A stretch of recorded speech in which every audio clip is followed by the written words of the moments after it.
Hi guys, we're back. DMAC just decided to end our stream without our consent. Yeah. So that was a thing. Avs Thanks, lose. D-Mac. They were not good. DMAC said that Jared Bednar was pissed off and that people asked about Ryan O'Reilly. Yeah, the answer is if the Nashville Predators are within 4 points of a playoff spot, by the time the beginning of March rolls around, Ryan O'Reilly is not on the trade block. Like he's a piece that's going to get Nashville to the playoffs or close to it, and you won't be able to trade for him. Trading takes two partners, two people to tango. Colorado would want him without a doubt. I don't think they can get him because Nashville is going to be in the conversation. It would be nice. Like I would like Connor McDavid on the Colorado Avalanche too, but that's not going to happen. Yeah, if you're the team that's the only team that's beaten the Avs twice this year, and you're the only team to beat them in regulation in their building, you're 1 point back of the 8th seed, and the 8th seed is the Sharks, an inexperienced team, and Nashville's got a ton of experience. So I mean that they could absolutely get one of the wild card spots. So it's probably not going to happen. I feel like I had a thought. I had a thought too. I had a thought too. I can't remember what the hell it was. We were in the middle of a sentence, and then D-Mac just said, "Nope, fuck you. Avs lost. No one's happy, and therefore you guys don't get to speak anymore, and no one gets to hear you either." I guess that's the way the night was kind of supposed to go. It really does feel fitting, doesn't it? It's not a great way to start off the sports weekend in Denver. Yeah, that crossed my mind too. I hate that. Yeah, I was thinking we should go 3-0. Obviously, I mean, you look at the lines and just the opponent and situation. Broncos clearly the toughest of the three. I'd say this is definitely number 2. I mean, it's the fucking Wizards coming to Ball Arena to play the Nuggets tomorrow night. Although who knows? Because you're still without Jokic and such. I almost felt though that like they needed to go 3-0. That it just needed, really 4-0. The Nuggets host the Hornets on Sunday. So I don't know. Is this? I sure hope not. I sure hope that tonight wasn't a omen for how the rest of the weekend's gonna go. It'll be fine. Washington comes to Denver on Monday for the Avs. They'll find a way to bounce back. I do think this will be like a light a fire underneath your ass type of thing. It was refreshing to hear DMAC talk about how pissed off Jared Bednar was. Is that like there's still accountability on this team despite being on a historic pace, right? Losses don't simply just go, hey, it's all right. It happens now and again. If the loss looks bad, like it did tonight, there is accountability. Now you can lose games when you play well and you just get to go, it's an 82 game season. Sometimes those things happen. But when the loss is because you are sloppy, you are uninspired, you're not ready to start the game on time, you get, out goalied, then yeah, it's time to have some harsh words. I'm happy that Bedsy is feeling upset about his team and feeling a little bit of anger toward them. I'm sure it's represented in the players as well. Yeah, no, I did want to react to DMAC saying that Bednar was pissed after the game. Yeah, I mean, not their best performance, but I don't know. I mean, is that just, not wanting anyone to get complacent because there probably is no reason to be overly upset about and even their performance, because I thought they fought. I really did. I didn't think it was their best fight. No, they did, man. They did. I credit to Nashville. Nashville made it tough on them, but I thought they were doing everything they could to get themselves looks. Sometimes the puck just wasn't bouncing their way. And I was going to mention this too. Bounces. Was it before? It wasn't on the kill. I think it was before the bunting goal. Like it was Malinsky. Malinsky tries to shoot a puck out, and this was a bad play by Malinsky. I don't know what he was doing.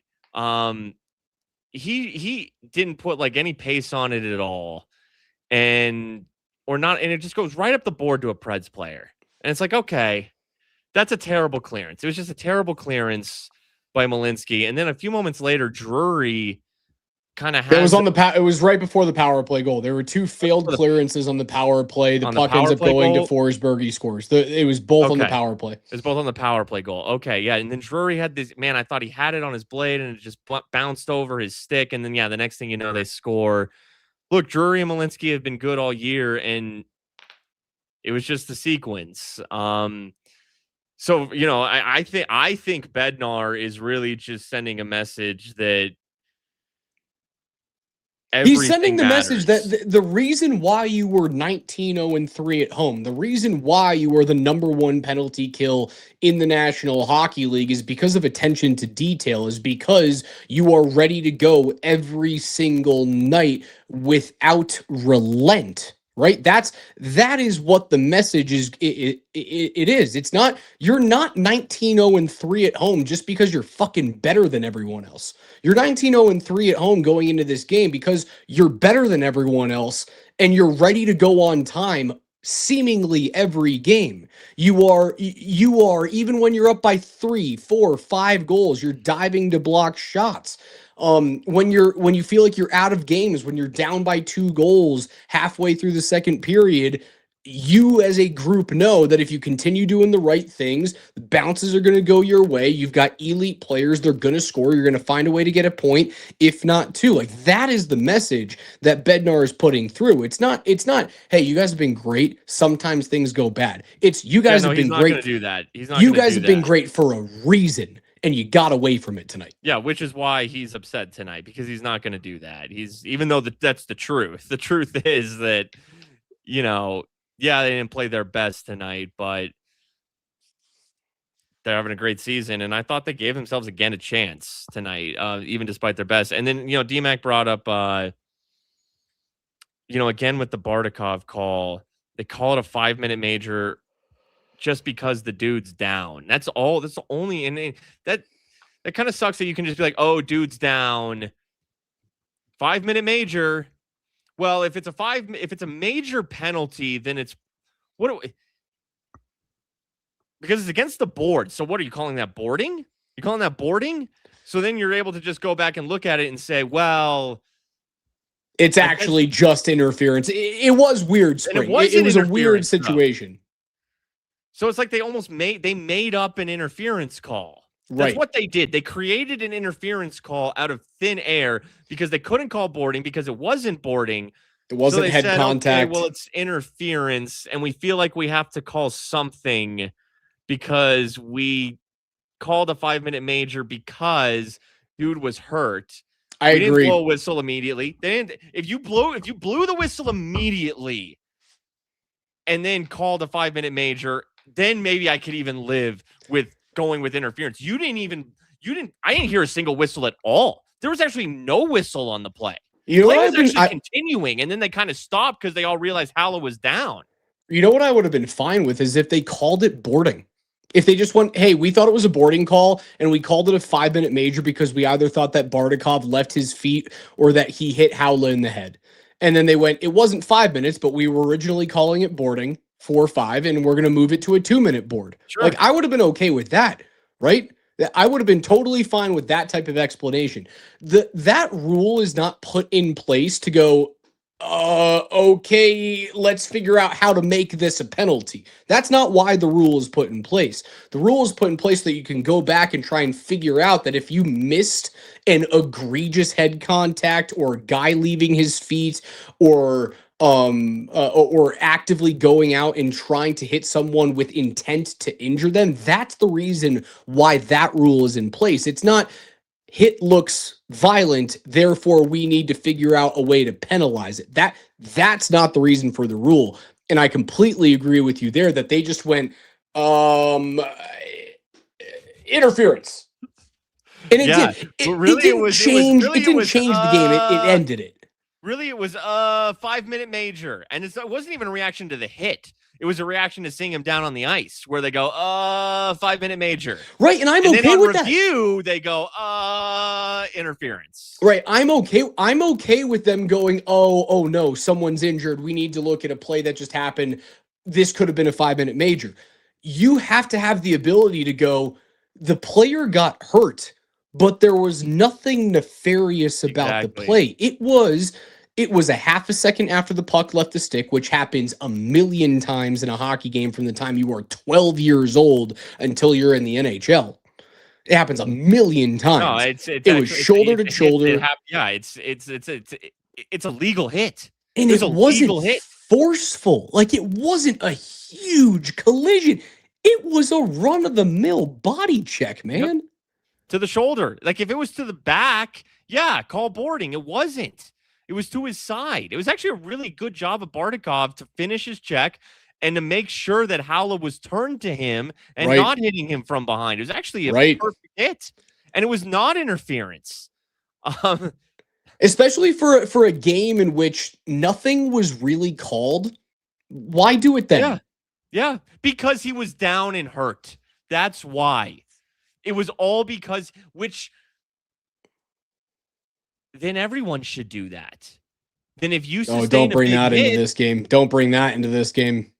well, For the love of God, don't bring that into the sport of hockey. because look, if a legal Bunch of legal Shea big hit- Gilgeous Alexanders playing hockey. yeah, look, that's what would you're right. That is Pandora's box, but there's going to be a percentage of legal big hits where the guy stays down. And yeah, you need to stop the game for player safety, but that does not mean that if you missed it on the ice, and if you want to call that stupid 5-minute major after the fact to make sure you didn't miss something, okay. That's fine. That's okay. But when you look at it and you do see nothing, don't panic call something. Right. It's okay to call, like, everything is going to happen at least once. So this was one of them, actually. And I'm sure maybe it's happened before. It'll certainly happen again, where there is a similar play where they call a 5-minute major and they review it. And the answer should be, actually, that was nothing. Yeah, I know it sounds all terrible. Oh, we're reviewing a 5-minute major. Something bad must have happened. Not 100% of the time. Dude, it's the same thing. Like, it's the same thing in college football when you review targeting, which is, again, a Pandora's box and a crazy rule regardless. But it's not like when you go and review targeting, they pick the flag up if it's not targeting. Exactly. It's not like, oh, targeting didn't happen, but we're still going to give the offense 15 yards and an automatic first down. When it's not targeting, they pick the fucking flag up, and then you play the next play. Yeah. Right? That's like, exactly, that's exactly how it should be looked at. Yep. And again, look, I love how I got you fired up about it. Thank you. Because I do think it was a pivotal moment late in this game. I don't think it changed the game. I think it ended the game. It definitely ended the game. I think it took away a 20% chance. A lot of nights, the Avs in that situation, I'd give them higher than 20%. Because, yeah, it wasn't their best, but it took away a chance. Yes, all said and done. Like, again, I always kind of will go to if you're to scorecard this thing, I would actually give the Avs like the slightest of edges. They were out shooting that team 40-24 before the wheels fell off because of all that bullshit late. But yeah, because the Avs are on such a high level and they're such a high standard, that was not really even close to their best game. So therefore you could say, okay, either way, they deserve to lose. Crazy things before we get out of here, Spring, and get to bed prior to a Broncos divisional round matchup with the Bills tomorrow at 2:30. 9-1 is the score between Carolina and Florida tonight. The Hurricanes beat the Panthers 9-1.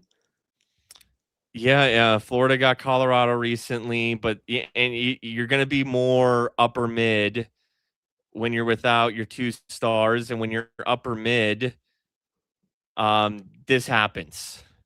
This can happen. So, yeah, Florida will still be dangerous on any given night. They're a solid team, but you can also get crushed on any given night. Carolina scored 6 goals in the third period, and none of them came with an empty net. Well, 9 goals scored on a goaltender. Was this a Bobrovsky start? Let me see.